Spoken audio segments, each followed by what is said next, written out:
Kozhikode bus കണ്ടക്ടറെ മർദ്ദിച്ച സംഭവത്തിൽ പ്രതി അറസ്റ്റിൽ. പയ്യടി മീത്തൽ സ്വദേശി കബീറാണ് പിടിയിലായത്. പ്രതിയെ പിടിച്ചതോടെ രാമനാട്ടുകര മെഡിക്കൽ കോളേജ് റൂട്ടിൽ നടത്താനിരുന്ന ബസ് സമരം പിൻവലിച്ചു. വിവരങ്ങളുമായി രമ്യ ദാസ് ചെയ്യുന്നുണ്ട്. രമ്യ, ഇന്ന് രാവിലെയാണ് ഇത്തരത്തിലൊരു വാക്കുതർക്കമുണ്ടാകുന്നത്, അതും വിദ്യാർത്ഥികളെ ബസ്സിൽ കയറ്റാത്തതുമായി ബന്ധപ്പെട്ട്. പിന്നീട് അത് കയ്യേറ്റത്തിലേക്കൊക്കെ എത്തിയിരുന്നു. ഇപ്പോൾ പ്രതി അറസ്റ്റിലായിരിക്കുകയാണ്. എന്തൊക്കെയാണ് വിവരങ്ങൾ?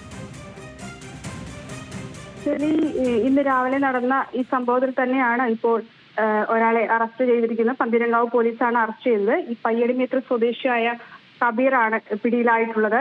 ഇതോടെയാണ് നാളെ മെഡിക്കൽ കോളേജ് റൂട്ടിൽ നടത്താനിരുന്ന ബസ് സമരവും മാറ്റിവെച്ചിട്ടുണ്ട്. ഈ വിദ്യാർത്ഥികളെ കയറ്റാത്തതിനെ തുടർന്നുള്ള സംഘർഷമാണ് ഇത്തരത്തിലൊരു അക്രമത്തിൽ കലാശിക്കുന്നത്. ഇന്ന് രാവിലെ പാലാഴിക്ക് സമീപം അത്താണിയിലായിരുന്നു സംഭവം. ഈ പയ്യടിമേത്തിൽ ഇരങ്ങല്ലൂർ വഴി മെഡിക്കൽ കോളേജിലേക്ക് പോകുന്ന ഈ ഗസൽ ബസ്സിലെ കുറുകെ ഒരാൾ രാവിലെ ബൈക്കുമായി എത്തുകയും ബസ് തടഞ്ഞുകൊണ്ട് ഇത്തരത്തിൽ കണ്ടക്ടറെ വിളിച്ച് ബസ്സിൽ നിന്നും ഇറക്കി മർദ്ദിക്കുകയുമായിരുന്നു.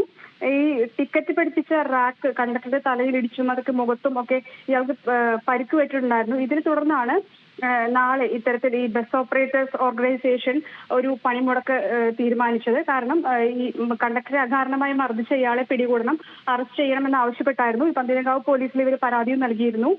തുടർന്ന് ഇന്ന് വൈകിട്ടോടു കൂടിയാണ് കബീറിനെ പോലീസ് അറസ്റ്റ് ചെയ്തത്. ഇതോടെ നാളെ നടത്താനിരുന്ന ബസ് സ്ട്രൈക്കും പിൻവലിച്ചിട്ടുണ്ട്. ശരി, കോഴിക്കോട് ബസ് കണ്ടക്ടറെ മർദ്ദിച്ച സംഭവത്തിൽ പ്രതി അറസ്റ്റിലായിരിക്കുകയാണ്. വിവരങ്ങൾ നൽകിയത് രമ്യദാസ് ആണ്. വണ്ടി നോക്കണ ഈ വണ്ടി നോക്കി എന്നെ പോകാൻ സമ്മതിക്കൂല. പോലീസുകാർ വരാൻ എന്നെ പോകാൻ സമ്മതിക്കൂല.